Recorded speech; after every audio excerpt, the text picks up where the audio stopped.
भरत मुनि अपने शिष्यों पल्लव और गल्व के साथ एक नाटक के विषय में चर्चा कर रहे थे। वह चाहते थे कि नाटक का मंचन देवराज इंद्र की सभा में किया जाए। पल्लव ने उत्साहित होकर कहा, गुरुदेव, इंद्रदेव की सभा में नाटक का मंचन बहुत ही उत्तम विचार है। नाटक एक प्रेम कथा थी। राजकुमारी पद्मावती वन में भ्रमण करते हुए संकट में पड़ जाती है। एक वीर सुदर्शन युवक पुष्कर जान पर खेलकर उसके प्राणों की रक्षा करता है। राजकुमारी उसी क्षण उसके प्रेम में पड़ जाती है। दोनों कुछ समय एक साथ व्यतीत करते हैं। राजकुमारी राजमहल लौटकर अवंतीपुर के राजा अपने पिता अजित से पुष्कर के साथ विवाह करने की अनुमति मांगती है, किंतु राजा अजित यह कहकर मना कर देते हैं कि पुष्कर उनकी सेना का एक साधारण सैनिक है, वह उसके साथ अपनी पुत्री का विवाह नहीं कर सकते हैं। राजकुमारी पद्मावती भी कहती है कि यदि उसका विवाह पुष्कर से नहीं हुआ तो वह अपने प्राण त्याग कर देगी। राजा अजित अपनी जिद पर अड़े रहते हैं। राजकुमारी पद्मावती महल में कैद दिन रात पुष्कर को याद करती है। पुष्कर भी राजकुमारी को बहुत प्रेम करता है। वह एक वीर योद्धा है। अपने प्रेम को पाने के लिए वह राजा से लोहा लेने को भी तैयार हो जाता है। तभी पड़ोसी राज्य का राजा अनुसाल अवंतीपुर पर आक्रमण कर देता है। पुष्कर अपने व्यक्तिगत स्वार्थ को त्याग कर अपने राज्य की रक्षा हेतु राजा अजित के साथ मिलकर अनुसाल का सामना करता है। वीरता से लड़ते हुए वह अनुसाल को पराजित कर देता है। राजा अजित प्रसन्न होकर अपना राज्य उसे सौंपकर राजकुमारी पद्मावती से उसका विवाह करवा देते हैं। गल्व यह सोचकर प्रसन्न था कि वह पुष्कर का पात्र निभाएगा। इस बहाने से उसे उर्वशी का साथ प्राप्त होगा। वह मन ही मन उसे पसंद करता था। उसने अपने गुरु भरत मुनि से कहा, गुरुदेव, नाटक की पटकथा तो बहुत अच्छी है, किंतु पात्रों का चुनाव किस प्रकार होगा? भरत मुनि उसके उत्साह को देखकर प्रसन्न हुए। मैं सोच रहा था कि पुष्कर के पात्र के लिए तुम एक अच्छा विकल्प हो, उसकी भांति आकर्षक व सुडौल हो। उन्होंने स्वीकृति के लिए पल्लव की तरफ देखा। वह भला गुरुदेव से भिन्न विचार कैसे दे सकता था? वैसे सचमुच गल्व सुडौल और आकर्षक था, लेकिन पल्लव जानता था कि राजकुमारी पद्मावती के पात्र के लिए उर्वशी के अतिरिक्त किसी और का चुनाव होना कठिन है। वह उर्वशी के रूप पर मोहित था, लेकिन अपनी मर्यादा जानता था। अतः वह पुष्कर के पात्र की जगह स्वयं की कल्पना कर रहा था, ताकि नाटक में ही सही उसे कुछ क्षणों के लिए उर्वशी का सानिध्य मिल सके। परंतु गुरुदेव ने तो गल्व का नाम सुझाया था। पल्लव ने भरत मुनि की हाँ में हाँ मिलाते हुए कहा, आपका चुनाव अति उत्तम है गुरुदेव, गल्व से अच्छा नायक नहीं मिलेगा। भरत मुनि उसकी बात सुनकर संतुष्ट हुए। पल्लव ने बात आगे बढ़ाई, गुरुदेव, मैं भी एक विचार प्रस्तुत करने की आज्ञा चाहता हूँ। आज्ञा है, कहो क्या कहना है? पल्लव ने बड़ी चतुराई से बात बढ़ाते हुए कहा, वैसे तो नायिका राजकुमारी पद्मावती के लिए उर्वशी से अच्छा चयन हो नहीं सकता है, किंतु आजकल उर्वशी की मनोदशा कुछ ठीक नहीं रहती है। हो सकता है कि नाटक के मंचन पर इसका प्रतिकूल प्रभाव पड़े, अतः उर्वशी के स्थान पर मेनका का चयन ही ठीक रहेगा। यह मेरा विचार है, किंतु निर्णय तो आपका ही होगा।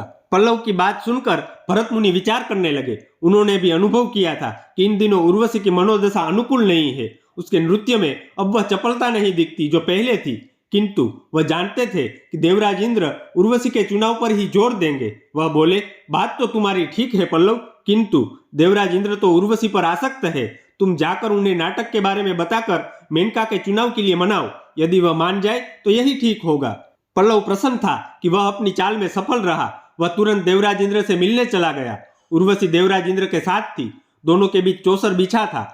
देवराज इंद्र उर्वशी को देख रहे थे, लेकिन उर्वशी अपनी चाल चलने के स्थान पर पुरुरवा के विचार में खोई हुई थी। उसके इस व्यवहार पर देवराज इंद्र को क्रोध आ रहा था। उन्होंने गुस्से से चौसर उठाकर भूमि पर पटक दिया। उर्वशी अपने ख्यालों से बाहर आ गई। देवराज इंद्र के क्रोध को देखकर डर गई।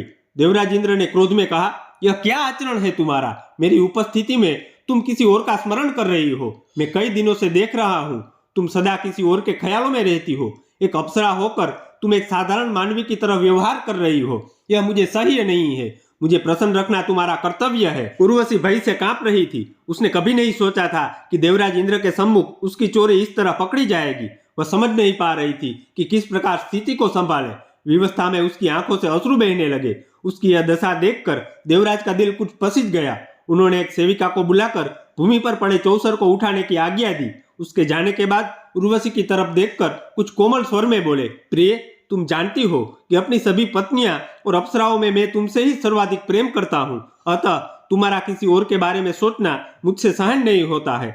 आगे से तुम इस बात का विशेष ख्याल रखना। तभी द्वारपाल ने आकर सूचना दी कि भरत मुनि के शिष्य पल्लव देवराज से भेंट करना चाहते हैं। देवराज ने उसे अंदर भेजने को कहा। उर्वशी ने अपने कक्ष में जाने की आज्ञा मांगी। देवराज ने स्वीकार कर लिया। भीतर आते हुए पल्लव की दृष्टि उर्वशी पर पड़ी। उसकी ओर देखे बिना उर्वशी अपने कक्ष में चली गई, किंतु अपनी आंखों की नमी वह पल्लव से नहीं छिपा पाई। देवराज इंद्र को प्रणाम कर पल्लव बोला, लगता है इन दिनों देवी उर्वशी का चित्त अशांत है, चेहरे की कांति कम हो गई है। उसकी बात को अनसुना कर देवराज बोले, कहो पल्लव, किस प्रयोजन से आना हुआ? क्या भरत मुनि ने किसी नए नाटक के मंचन की योजना बनाई है? जी देवराज, गुरुदेव ने एक बहुत ही सुंदर प्रेम कथा के मंचन की योजना बनाई है। अति उत्तम, मुझे प्रेम कथाएं पसंद है। पल्लव ने देवराज इंद्र को नाटक की कथा सुनाई। देवराज को कहानी बहुत पसंद आई। पल्लव की तरफ देखकर बोले, पुष्कर का पात्र क्या तुम निभा रहे हो? प्रश्न सुनकर पल्लव के दिल की पीड़ा चेहरे पर झलक आई। उसे छिपाते हुए बोला, नहीं देवराज, गुरुदेव ने इसके लिए मेरे गुरु भ्राता गल्व को चुना है। ओह, वैसे वह भी सही चुनाव है। जी देवराज, किंतु राजकुमारी पद्मावती के चयन में दुविधा है। इस विषय में दुविधा कैसी है? इसके लिए उर्वशी से अच्छा और कौन हो सकता है? वह इस भूमिका के लिए सर्वोत्तम है। पल्लव जानता था कि देवराज इंद्र उर्वशी का नाम ही सुझाएंगे, इसलिए उसने घुसते ही उर्वशी की मनोदशा की चर्चा की थी। उसी सूत्र को पकड़ पल्लव ने बात आरंभ की, किंतु देवी उर्वशी शायद इन दिनों कुछ व्यथित है। गुरुदेव को भी ऐसा ही लगता है, अतः मैंने उनके स्थान पर देवी मेनका के नाम का प्रस्ताव दिया है। पल्लव की बात देवराज को बिल्कुल भी अच्छी नहीं लगी। उन्होंने पल्लव को अग्नि नेत्रों से देखकर कहा, उर्वशी राजकुमारी पद्मावती की भूमिका के लिए पूर्णतया उपयुक्त है। भरत मुनि को मेरा संदेश देना कि देवराज इंद्र इस भूमिका में उर्वशी को ही देखना चाहते हैं। देवराज के स्वर में एक आदेश था। पल्लव का कुछ भी कहने का साहस नहीं हुआ। वह चुपचाप वापस लौट गया। ऐसी ही रोचक कहानियां सुनने के लिए हमारी चैनल को फॉलो करते रहे। मिलते हैं इस कहानी के अगले पार्ट में। तब तक के लिए नमस्कार।